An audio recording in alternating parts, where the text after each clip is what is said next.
Another big writing takeaway is ambition itself as the antagonist. It's not like a literal villain that's chasing the protagonist or our lead character. It's the protagonist chasing himself. And in writing, those stories hit harder because they mirror real life downfall and how often we sabotage ourselves, or our characters can sabotage themselves while being in the pursuit of validation or control.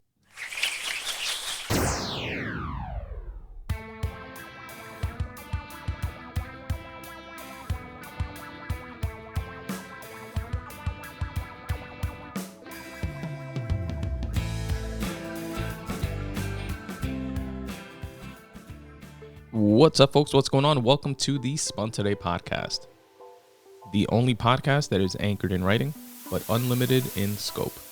I'm your host, Tony Ortiz, and I appreciate you listening. This is episode 293 of the Spun Today Podcast, and in this episode, I have an absolute treat for you fine folks. I'm going to tell you guys about going to see John Leguizamo's latest Off-Broadway play, The Other Americans, and share with you all of the cool creative and writing takeaways that I got from it. I'm also going to tell you guys a bit about my choice for mayor in New York City's upcoming general election, which, if you heard my breakdown of my choice in the primary, shouldn't be a surprise, but just going to share a few takeaways from the recent debates. And last but certainly not least, I'll be sharing, in addition to your favorite segment and mine, goats doing goat shit. Stick around for all that good stuff. But first, before we get into it, I wanted to tell you all about a quick way that you can help support this show if you so choose. Your support means a ton. I really do appreciate it. It helps keep the proverbial lights on here at Spun Today Studios and motivates me to continue putting out this type of content. There are a myriad of ways that you can support at spuntoday.com/support, where you'll find a bunch of affiliate links to do your Amazon shopping, for example, like you normally do, or discount coupons for things like AG1 or Stitch Fix, codes and discounts for starting your own podcast. You'll find links there to all of my merch, like t-shirts and hoodies and notebooks, my fellow writers and creatives out there, coffee mugs or tea if that's your vibe, and a bunch more. So to support this show, please go to spuntoday.com/support. Make sure to rate and review this podcast wherever it is that you're listening. It really goes a long way, and it takes about 30 seconds to do so. And here is a little bit more about one of the ways you can help support this podcast, and then we'll jump right into the episode. The Spun Today newsletter is available to each and every one of my listeners absolutely for free. All you have to do is go to spuntoday.com/subscribe and drop in your email address. What I'm going to do is brighten up everybody's least favorite day of the week by delivering 5 curated things within my weekly newsletter every Monday at noon. You're going to receive a photo of the week, a recommended podcast of the week. I listen to tons of podcasts from an array of varied interests. I cherry-pick the very best ones so that you can check them out.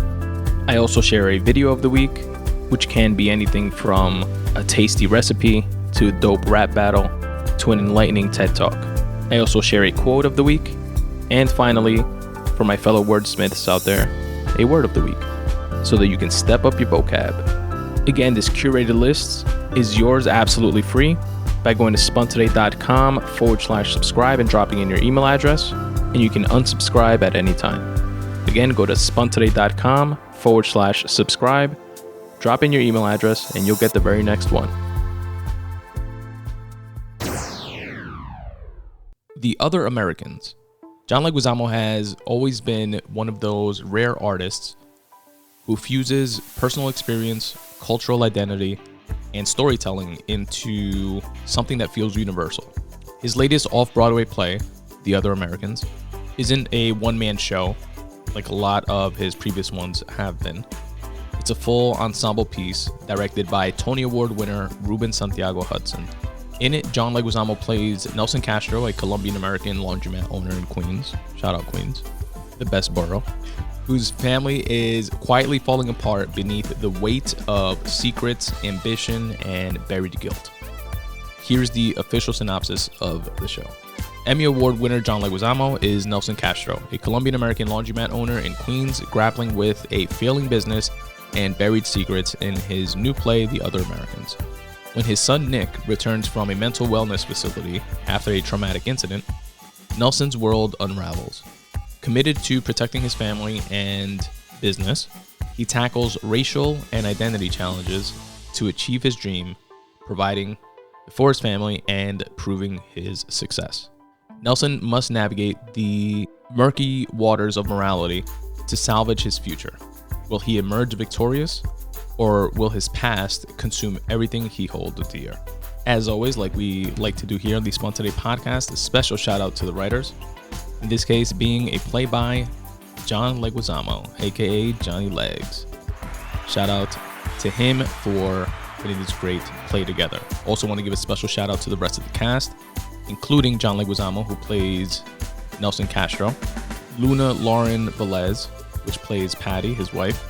You all may know her from being Lieutenant, I think it's Lieutenant, Captain? Probably Captain. LaGuerta from the Dexter series. She was dope in that. And if you're a person of a certain age, as I am, you would remember her from New York Undercover back in the day. Rosa Evangelina Arredondo plays Norma, which is Nelson's sister. Sarah Nina Hayong plays Veronica, which is the best friend of Patty. She was like the comedic relief. Played a really great role there.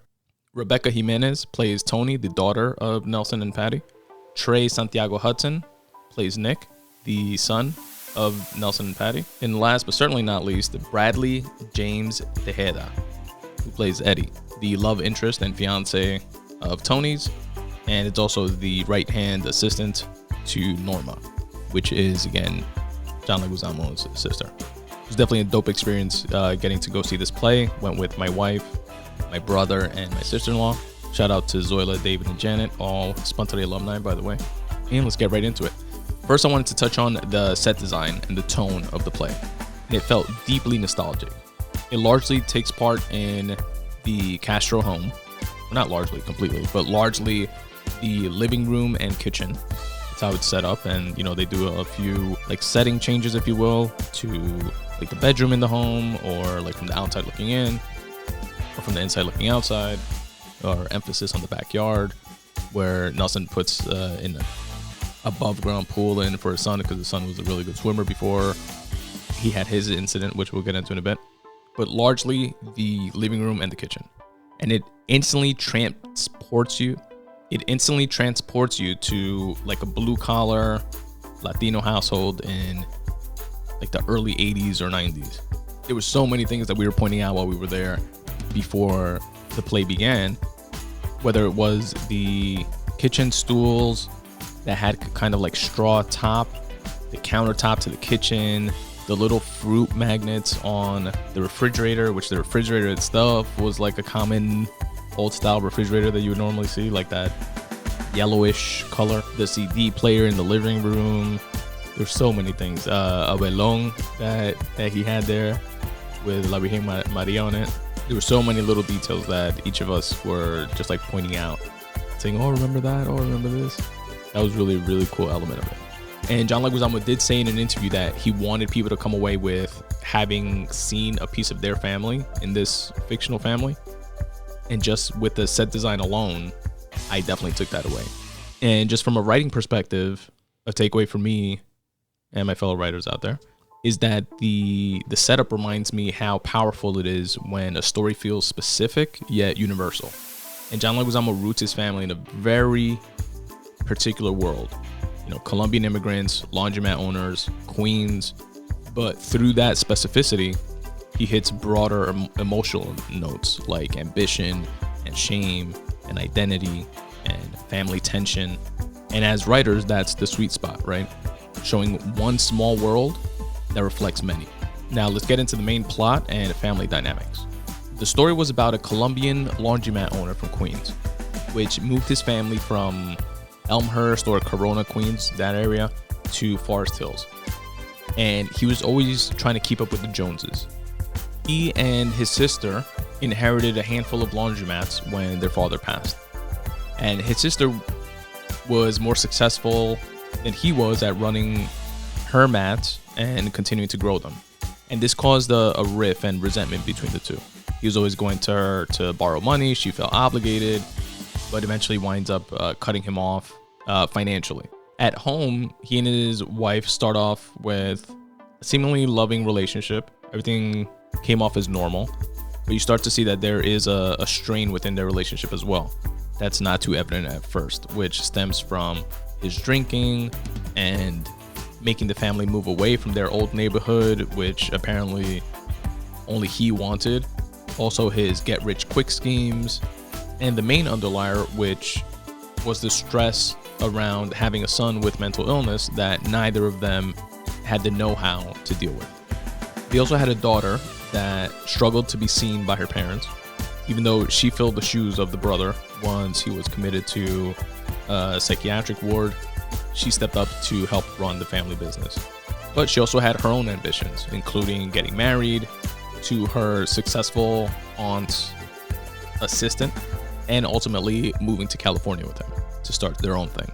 We soon find out that John Leguizamo's latest get-rich-quick scheme was to get another loan to revamp the laundromats instead of selling them, because he thinks this big-time developer is moving into the neighborhood, and if he hold on to them, he can flip them to the developer for even more money, instead of what he thinks the person that wants to buy them, which he assumes that's what their plan is. So he's like, why am I going to sell it to this guy so he can just flip it to the developer that he must know is moving into the area and is going to pay, much more than what they're worth. Let me just take out a loan so I can stay afloat, hold on to them, revamp them, and then I'll sell them to that big time developer. And he winds up being like the type of person that just tells people what they want to hear. Because while this is going on, he's also having discussions with his wife, who continues to show and express that she's not happy in that house. They should just move back to their old neighborhood. She misses it there. Just sell the laundromats, so on and so forth. And he tells her that she's right. They'll move in that direction.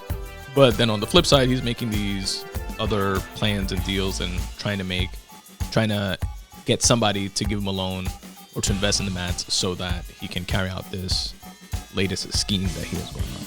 Now, from a writing perspective, a takeaway for me is that the quote-unquote family business as a pressure cooker is such a classic setup.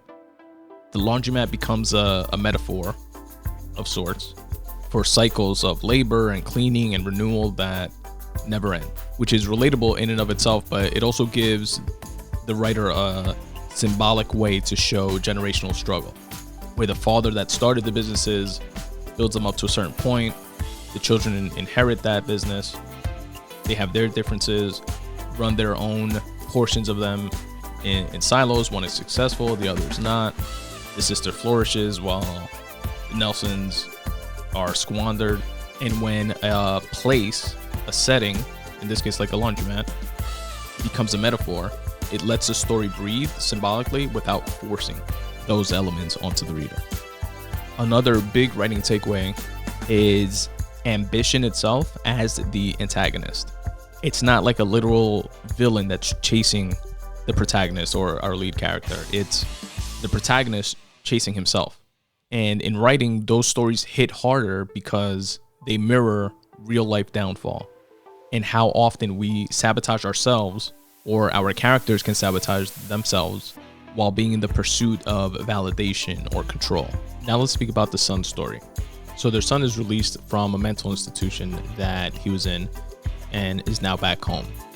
Seemingly well-adjusted at first, but after the father's "what you need to do is come back to work with me" pushiness, which was contrary to what he wanted to do, along with the mother's "what you need to do is go back to school" pushiness and smothering, he began to have mental health breaks and outbursts.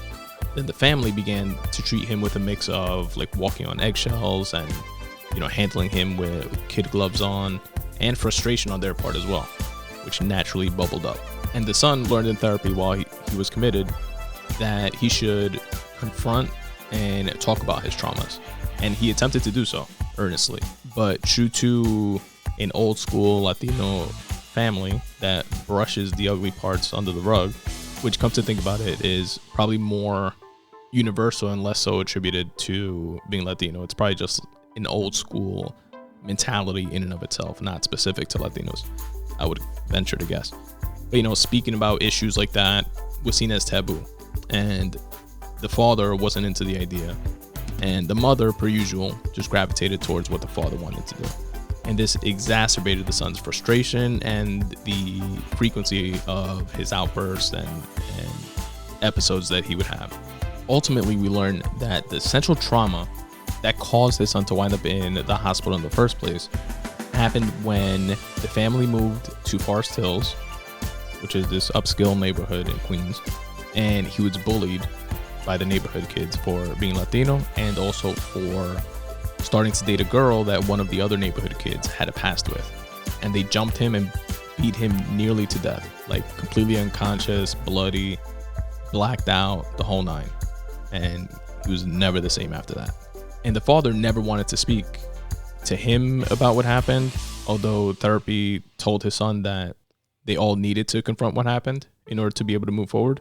But the mother opened up to him and let him vent and told him her side of what happened after he blacked out and when everything transpired in terms of him being committed, so on and so forth. And the mother told him that the father really did try to his best to press charges against the perpetrators and their family, but that they were wealthy and they had pull within the police department. So those attempts were ultimately futile. From a writing perspective, a takeaway for me was that we can always think about how putting repressed trauma and denial front and center in our stories can drive the tension within our writing. Now, in the climax of the play, it's revealed that the father decided not to proceed with pressing charges. He decided it because the wealthy father of the kids that jumped his son could have been helpful to his laundromats in the form of capital investments. So he sold out his own kid just to get ahead and to keep up appearances. And that betrayal shatters everything. This revelation was the last straw for all of his family. The son ultimately commits suicide. The mother leaves him to move back to the old neighborhood like she always wanted to, like he promised that they would. The daughter is just completely broken. She winds up abandoning her aspirations and decides to stay in New York instead of moving to Cali just to try to help her mother piece things together, and seemingly cuts ties with her father completely. So by the end, every relationship had disintegrated. And true to his insecurity, to his narcissistic and borderline sociopathic behavior, which you can also add Machiavellianism to that list, which I just recently learned is someone who implements strategic exploitation of others and has cynical worldviews and emotional detachment. He winds up trying to leverage sympathy from others due to the loss of his son to continue to try to get investors for his laundromats. That's how fucked up and dark this character was. And from a writing perspective, as far as a takeaway from that, this type of revelation in a story mirrors a tragic flaw, like that archetype, where a character's ambition overrides the morality. So this story ultimately ends on tragedy and how denial corrodes everything. Love, family, morality. And it reminds us as writers that every story about quote unquote success can also have a shadow side. And the deeper you dig into the price of that success, the more truthful your story becomes. And in closing, I just want to say that it was interesting to see how pride and silence and old wounds can echo through generations. And The Other Americans isn't just about one family. It's about all of us trying to navigate the gap between who we are and who we want to be. Like I mentioned in the intro, Leguizamo said in an interview that he wanted everyone to see a piece of their own family in this story. And in my opinion, that's exactly what he did. And you didn't have to be from Queens or Latino to identify. The struggle to belong, to succeed, to be seen, that's all universal. And lastly, to my fellow writers and creatives out there, after listening to this breakdown, I'd love for you to reflect on what secrets or sacrifices shape the families in your own stories, or even in your own life. If you decide to free write about it, tag me or the show at Spun Today on everything, so that I can check it out. And you never know what powerful truths might come from putting it down on the page. That, folks, was my little recap and review on The Other Americans. Play that should be running through to around Thanksgiving time. So towards third week of November, I believe it's scheduled for. I'll link to everything in the episode notes for you guys to check it out here in NYC at the Public Theater, if you so choose. New York City's mayoral election 2025. If you heard my previous breakdown of a couple months back of the Democratic primary debates, you'll know that I voted for Zoran Mamdani. I broke down then some detailed reasons why, as well as platform takeaways from all the other candidates that resonated with me that I did like, that I would hope that the future mayor would incorporate into their platforms and carry forward. Mamdani came out of that primary victorious with a very clear mandate from the Democratic populace of New York, and went on to become the unanimous, undisputed Democratic nominee for mayor. Andrew Cuomo, former governor of New York State, which was his main competition within the Democratic primary, who I said then, and I'll repeat now for folks that may have not heard that episode, I wanted Cuomo, before his shameful resignation as governor, to run for president. I thought he was a shoo-in, and had things gone that way, he would have been president right now. But for New York City mayor, especially with everything that transpired with his resignation, his handling of COVID, which in retrospect was pretty bad in terms of scandals and cover-ups around sending elderly infected folks back to nursing homes to kind of contain the virus there, but thousands died because of that decision. And my more higher level takeaway from that situation is his lack of taking accountability for that over the various interviews that he's had since and debates, etc. That was a big red flag for me, a big character flaw, if you will. And character for me plays a huge role in politics, in my decision for who I vote for, because in this everybody's full of shit environment on both sides, you want someone whose character isn't as questionable. Someone who, win or lose, you know will fight for and try to enact policies and thoughts and ideas that they ran on and that they said that they would. Not that they would talk out of the two sides of their mouths and say one thing to the public and do something else behind closed doors.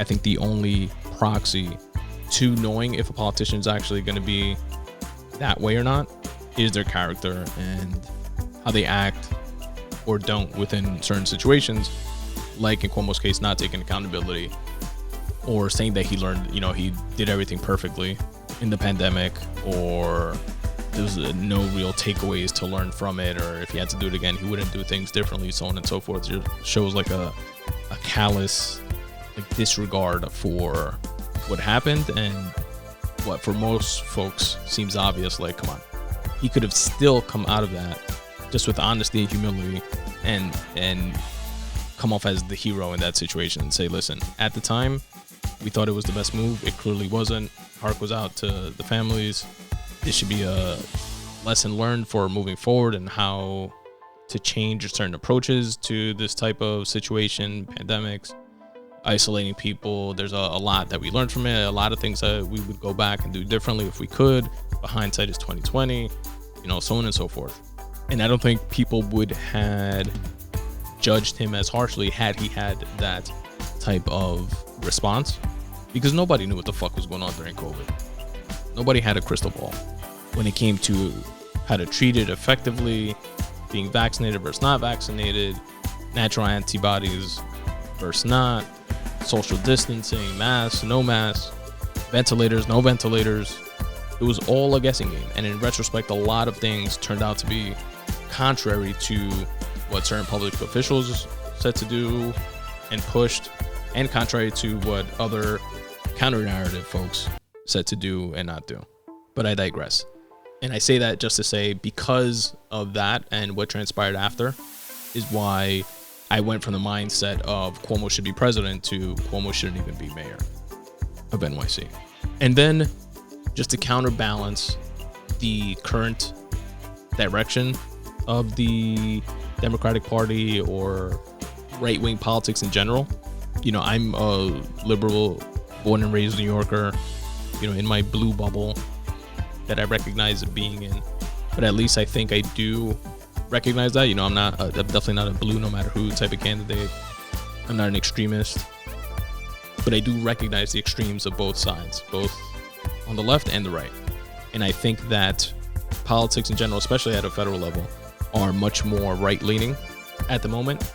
And although Zoran may be a touch to the left of where I would like to be, like in the center, I think that his candidacy serves as a good counterbalance to that right-leaning corporate rule special interest that has taken hold in our politics, and that left more people-centric messaging and ideas that he clearly got a mandate from the folks within the Democratic primary. We'll see how it turns out in the general election. But a clear mandate to push forward with for New Yorkers. I think the two together kind of counterbalance each other and is ultimately a good thing for New York. And then just from a campaign perspective, he's run a phenomenal campaign, right? Nobody, even his biggest detractors, would say that. I've listened to him in interviews and debates. He'll go on anything and everything from the usual liberal or Democratic outlets to appearing on Fox to going on podcasts. He was on Flagrant, which to me is, as a podcaster, a huge plus. And how he's able to maneuver within those spaces and rise to the level of each, whether it be with wittiness and humor, whether it be with ideas, with the facts of how, or the stats rather, of how to implement them and how they could be successful, to the right amount of pushback, is masterful. He's definitely an Obama-esque political talent in that regard. The general election debates between Donnie Cuomo and the Republican candidate Curtis Lewa were phenomenal. They were great. There were two standout moments, one of which was Mamdani just owning Cuomo early on in the debate, with Cuomo going on the offensive and speaking about how Zoran, his only experience besides being an assemblyman from Queens, which is experience, by the way, he's already an elected official, but they keep glossing over that, is that he, on his resume, has that he worked for his mother's production company, her film production company, and that the job of mayor, you can't learn on the job. You need someone with experience. He doesn't have any experience. You need someone who's able to, on day one, handle a multi-billion-dollar budget. You need someone on day one who's going to be able to navigate dealing with the federal government, so on and so forth. And Mamdani just flipped it on him, which you couldn't have scripted any better. And was just like, what we don't need is the type of experience that Cuomo has, the experience of sending thousands of nursing home residents to their deaths during COVID, the experience of cutting funding for the MTA, so on and so forth, the experience of having to shamefully resign from office. And what I don't have an experience, I have an integrity, and what you don't have an integrity, you can never make up for with experience. It was just like drop the mic moments after drop the mic moments. And there was one in particular when he actually takes a page out of Trump's book, with how Trump versus Hillary in 2016 brought accusers of Bill Clinton and sat them in the audience. Zoran brought one of Cuomo's accusers to the debate, and not only mentions that Cuomo tried accessing her private gynecological records, but that he also filed a defamation suit against her so that she couldn't speak up for herself. And then Mamdani points all that out, says her name, says that she's here in the audience, and then he's like, so she can't speak for herself, but I could speak for her. And what do you have to say to her and the 13 other women that filed sexual assault charges against you? And it was just like, holy shit. And, Cuomo proceeded to walk it back like he normally does, saying those were allegations, all these cases were dropped, so on and so forth. But that's just pointing out some memorable moments for me from the debate. They both did a bit of race baiting, in my opinion, with Mamdani saying that, it was shameful that Cuomo didn't step foot in a Muslim mosque in 10 years of being governor, and that Muslims just want to be seen and treated as equals with dignity, which is valid, right? Kwame on the flip side would speak to how he said it twice. He said that Mamdani stuck his middle finger to the statue of Christopher Columbus, and that's a desgra. And I don't like when either side, devolves to that type of race baiting type arguments, but valid, at some levels, right? It just sucks that overall is part of political discourse. On the point of housing, I wanted to point out that Curtis Sliwa had an idea that I thought was great, which was converting empty office space to affordable housing, and how doing so would take a year, for example, to convert those spaces since they have the infrastructure in place, versus building, which would take 5 years to build like the equivalent in new housing, new affordable housing. I thought that was a great idea that either side should definitely implement. They had an interesting debate around schools, New York City public school system, where currently the New York City mayor has mayoral control of the school system, meaning that they could veto and implement things as they see fit. Now, Mamdani mentioned that he wants to redevelop the current mayoral control of school systems, where the mayor, like I said, can override the school board, or parental concerns. He was a little cagey about how to revamp that, and how that would be, not taking accountability and so on and so forth, were the criticisms that he got back, or the pushback at least that I gleaned from the line of questioning. And I have an idea that I think, again, without knowing the details of what his version of revamping mayoral control would look like, I think it's a good idea to democratize it a bit and have like voting rights shares.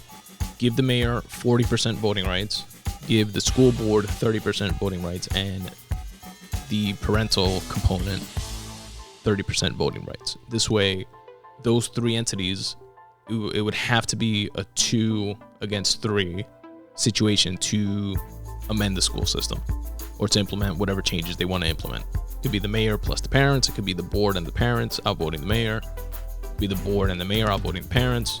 This way, the accountability concern, which I think is a valid one because you need someone to hold accountable, right, still stays with the mayor, hence the 40% voting rights. But the board and the parents have substantial input and can outweigh the mayor's input if they join together with their 60% combined voting rights. So just a thought I had.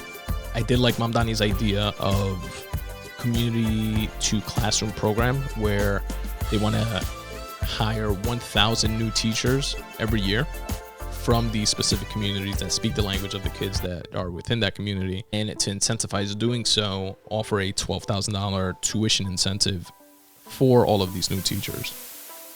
Or in other words, pay for folks from that community $12,000 in tuition for them to get the credentials necessary to become teachers within their own community. I thought that was a pretty dope and long-term visioned idea. I also like Curtis Sliwa's idea of giving charter and parochial school choice for, I think it should be for everyone, but he said specifically for the undocumented and homeless kids, which a crazy stat came out of those debates, which I was just like in awe of, which is that 1 in 5 children in the New York City public school system are homeless, like live in shelters or completely homeless. 1 in 5.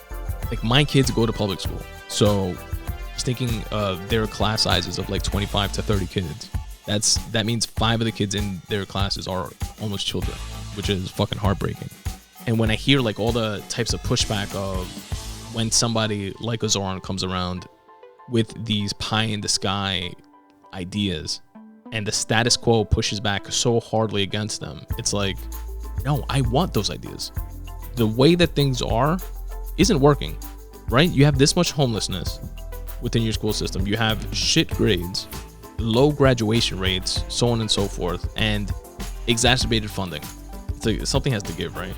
Going back to the housing situation, something else that Curtis Sliwa pointed out, which I was on board for, Curtis Sliwa, again, being the Republican candidate, is that he spoke about the landlord court current rules that affect the small unit landlords, like the 2 to 4 unit landlords.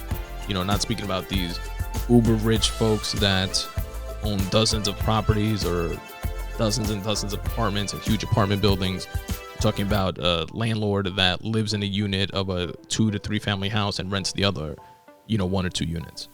Those small landlords have to deal at times with the current landlord court system that exists with squatters that just stop paying rent. Then the landlord has to go through the eviction process, which could take months and months and months, and a year or two, to actually get the folks out of there. And all the time not collecting rent, which they need to collect to be able to pay their mortgage, right? And he pointed out how that system shouldn't apply to these small landlords, which I definitely agree. And the last thing I'll note is something that Glenn Greenwald said, whose opinion I respect, but I haven't heard from anyone else, so take it with a grain of salt. What I thought worth pointing out is that he was saying that Zoran was walking back certain of his talking points and ideas in favor of the real estate lobby, the Wall Street lobby, so on and so forth, because of the fact that he is meeting with former Obama and Clinton financial operatives, and that they are now running his campaign, quote unquote. And they're doing things like helping to massage his messaging and making it more palatable, so on and so forth. I know Bernie was actually asked, I think on the Daily Show, if I'm not mistaken, by Jon Stewart about Zoran meeting with, former Obama operatives, for example, and kind of like brushed it off like, yeah, he's meeting with everybody. And, kept on going with the conversation. So he glossed over it. So that kind of reinforces at least the meeting aspect of what Glenn Greenwald was getting at. In my opinion, though, I don't think it's he's meeting with them, so that's it. He's a corporatist shill Democrat or whatever it is that they call him. And he's flipped before he even became mayor, so on and so forth. I don't think it's cause for concern in that regard. I think that if you are going to be mayor, you have to meet with anyone and everyone. You are going to be working with anyone and everyone.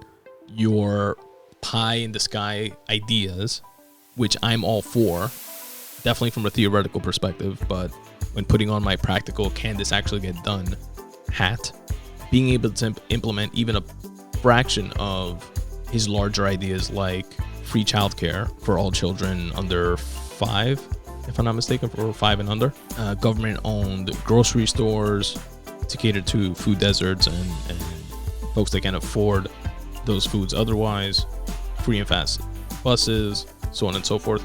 These large ideas will require working with all these interests. You're not going to pass anything without sitting with and working with these folks. And if your avenue to getting to the table is a former Obama or Clinton financial operative, so be it. I just hope that when he's at those tables, that character that I mentioned earlier of actually being for the people, I hope that that's where it kicks in. Hit me up at Spun Today on everything and let me know who you are choosing to vote for. And now it's time for your favorite segment and mine, Goats Doing Goat Shit, where I like to highlight folks that go above and beyond and do something that we can all take some wisdom from. In this episode's induction into the Goats Doing Goat Shit list, I'd like to welcome recording artist and writer Kwame. Kwame, I saw in an interview, broke down the story of how he wrote a song called Switch for Will Smith. And at the time, he had a overall publishing deal with Universal, where he would write songs for different artists. And he wrote this one specifically for Will Smith. And he had a good deal, but Universal wanted to renegotiate the placements of that song because Will Smith wasn't as popular at the time. He didn't want to and wanted to keep the deal as is, keeping it for Will Smith, keeping the current terms of the deal, because he was weary about the fact that they wanted to renegotiate things before it actually came out and renegotiate it in their favor, not his. So he told them, let's let the song come out and see how it does first. After it came out, the song went number 1 in 20 different countries. Not necessarily the US, but in 20 different countries because Will Smith is a Universal recording artist. Universal, not the company, although he was that at the time, but international or internationally known. It was number 1 in 20 countries. The song blew up. So much so that afterwards, multiple commercials picked it up. And the way Kwame broke it down, the song ended up in spaces that he didn't even think of, in spaces that he didn't even think of thinking could be a revenue stream. For example, a coffee company in Germany picked up the song. A contact lens company paid to use it in their commercials because they were speaking about switching out lenses. Remember, the name of the song is Switch. The NBA used it as their theme song for the 2004 finals. And since he had that great publishing deal in place, he made money off of each of those revenue streams, each of those occurrences, especially because he had the foresight of not renegotiating it to, take a different revenue split or, take more money up front and give up the publishing rights to all those additional revenue streams, so on and so forth. And the lesson, or the main takeaway from it, is that, according to him, when someone tries to make you reconsider what you're doing, like the thing that you're doing is not going to work, which is how they approached him, be weary, because it usually means that what you're going to do is going to work out too well, and then they're going to have to move you to a new financial level. Because he broke down how he recouped all of the advance money in like 2 months, which the company never wants you to do within like the period, whether it's a year or whatever the terms of the deal are, because they want to continue to only have to pay you that amount and nothing over that. But he recouped everything way faster than anticipated, which per their contract makes them have to bring the publishing artist up to a higher financial tier level and pay them even more money. So they don't want you to recoup that money right away so that they could continue making the money from all these other revenue streams while you're still working on recouping the advance that they gave you. So special shout out to Kwame, and welcome to the Spun Today Goats Doing Goat Shit list.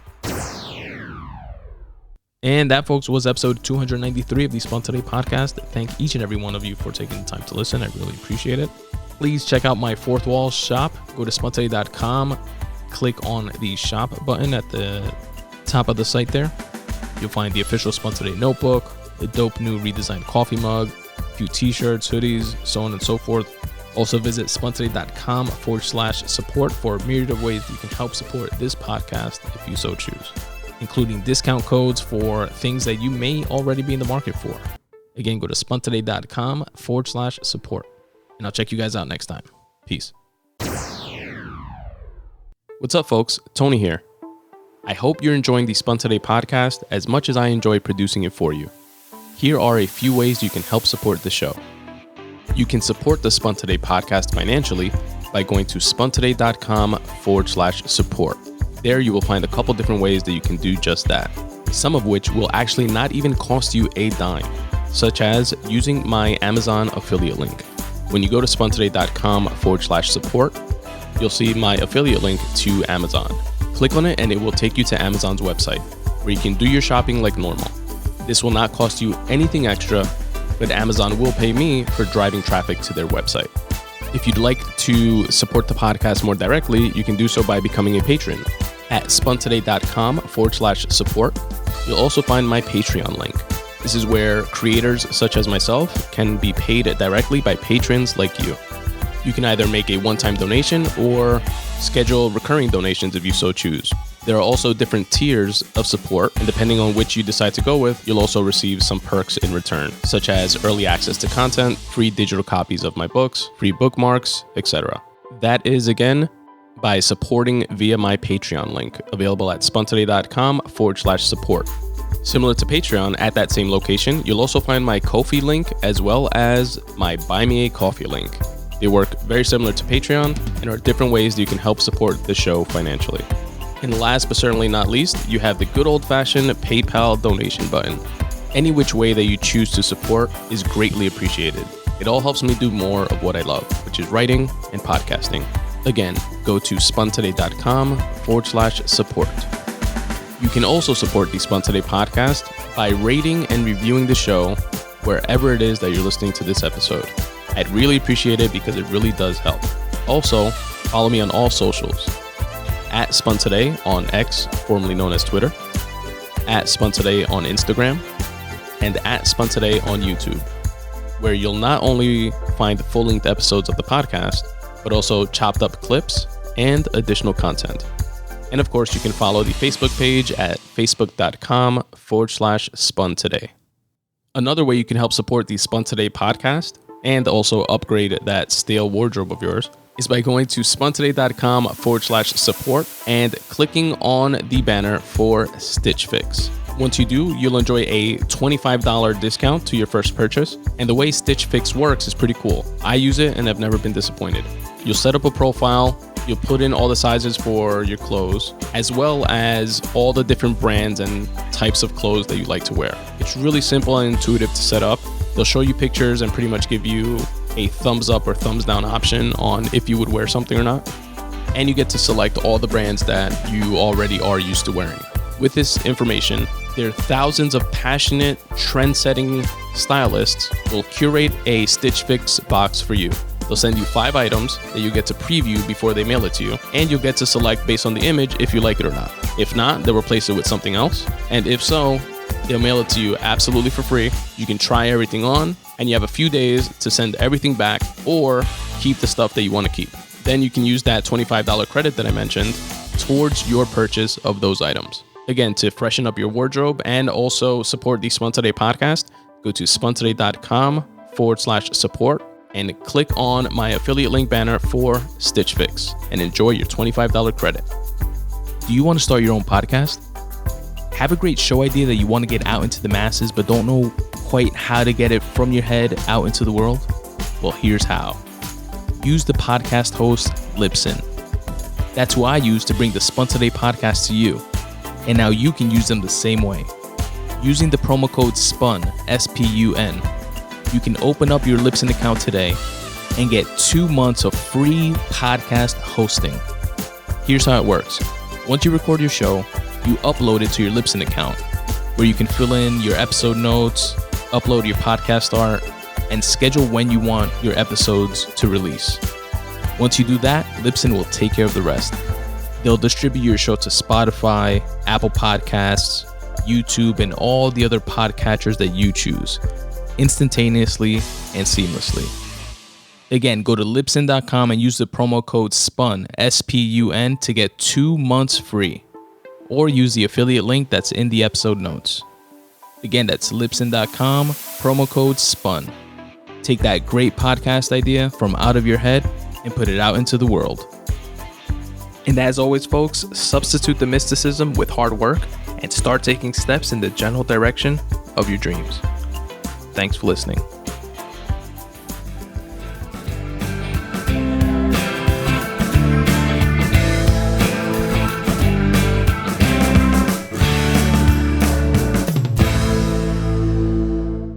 I love you, Aiden. I love you, Daddy. I love you, Grayson. I love you, Daddy.